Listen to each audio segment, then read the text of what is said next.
Officers and distinguished guests, I present to you for his inaugural address, the Governor of the great state of Nebraska, Governor Pete Ricketts.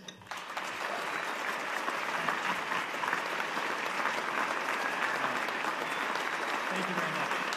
Thank you.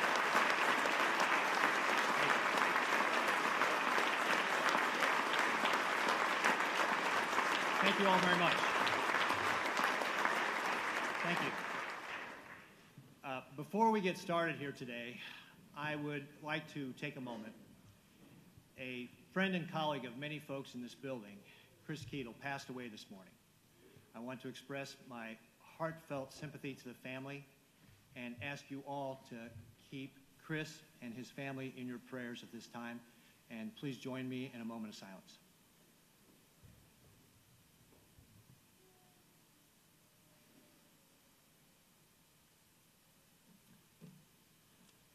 President Foley, Speaker Hadley, Chief Justice Heavican, members of the Legislature, distinguished guests, family, fellow Nebraskans. Congratulations on beginning the 104th Nebraska Legislature. I am humbled and honored to serve as your 40th governor of the great state of Nebraska.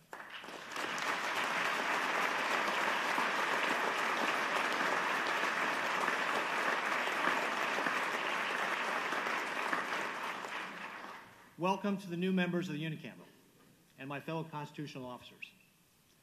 I look forward to working with each and every one of you. Today, as is with all inauguration days, it's a time of new beginning for the state of Nebraska. And as I look forward into the future, I'm optimistic about the road that lies ahead. We have a great state filled with opportunity. It's also a time for taking stock. We just turned the calendar to 2015. And in a little over 2 years, we will celebrate the 150th anniversary of our statehood. Our rich history is deeply rooted in freedom, opportunity, liberty, and the hope for a better life for future generations.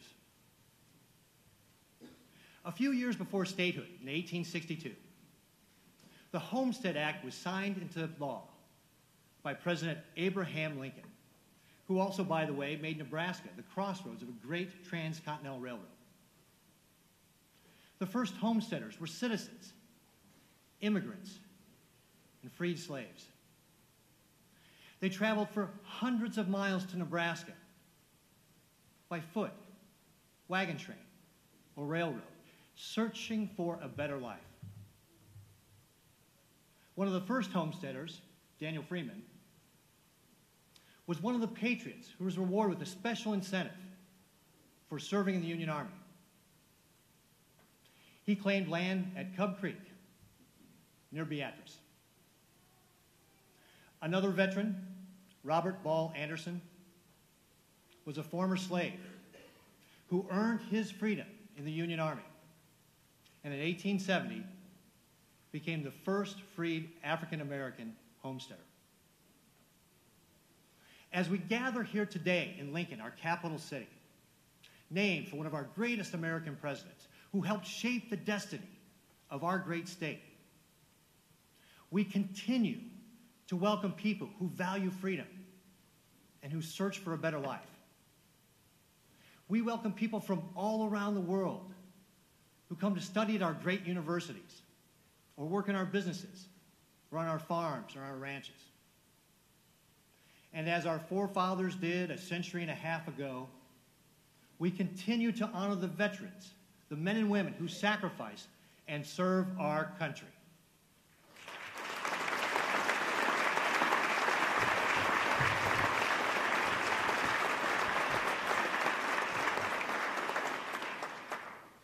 Yes, we have a great state, a beautiful state, filled with opportunity, from the Missouri River to the Sandhills to the Pine Ridge. Nebraska is what America is supposed to be.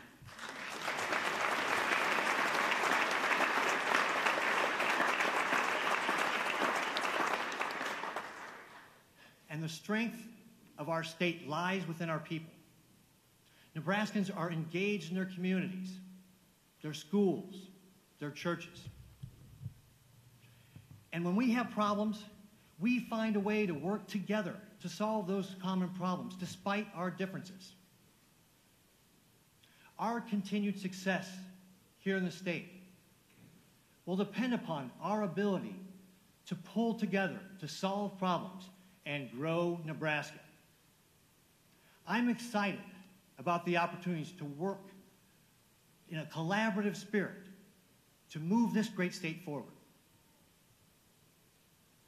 To build those futures our Nebraska families want and deserve. We need to work toward 4 goals. The first, we must strengthen the economy and create jobs. These 2 priorities go hand in hand. We must create more and better paying jobs for our kids and our grandkids. Attract kids from across the country. We must put in place the 21st century infrastructure and pro-growth policies that will foster investment by businesses and productivity on our farms and ranches. However, there's a barrier for creating jobs here in our state, and it's Nebraska's high taxes. We must cut taxes.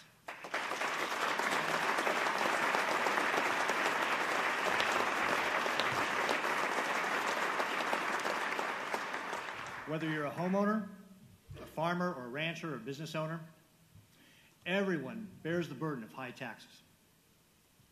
Nebraskans from Alliance to Syracuse have expressed their strong interest in a pathway to property tax relief, and that will be my #1 priority in this session.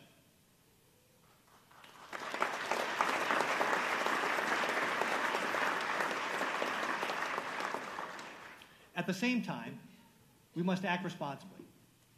It is our constitutional duty to balance the budget while funding the priorities that the people of Nebraska care about most. Next, we must reduce regulation.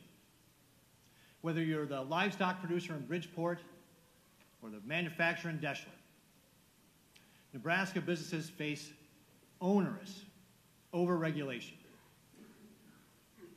As governor, I will stand up to the egregious overregulation that we get forced on us from Washington.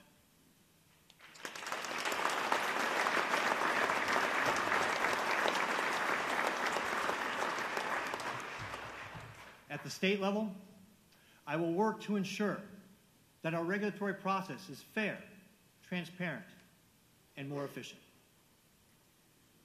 In addition, we must strengthen education.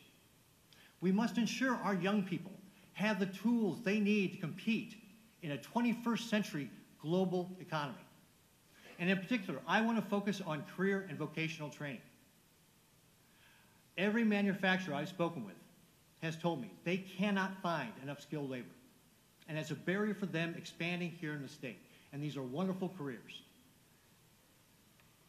In the coming weeks, I will continue to meet with members of the legislature to build relationships so that we can grow Nebraska. As we work together, you will have other ideas on how we can achieve these goals. You may hear other concerns from your constituents. I promise I will listen closely and with an open mind. The people of Nebraska expect government to work. They hold us to high standards. I will work each and every day to meet those standards and safeguard the public trust. And to Nebraskans everywhere, I encourage you, stay involved, stay engaged. You are the second house. Hold us accountable for the results we achieve and help us grow the state. In the words of Virginia Smith, the only woman to ever serve Nebraska in the U.S. House of Representatives, there is no excellence without great labor. On behalf of my wife, Suzanne, and our entire family, thank you very much, and God bless the people of this great state.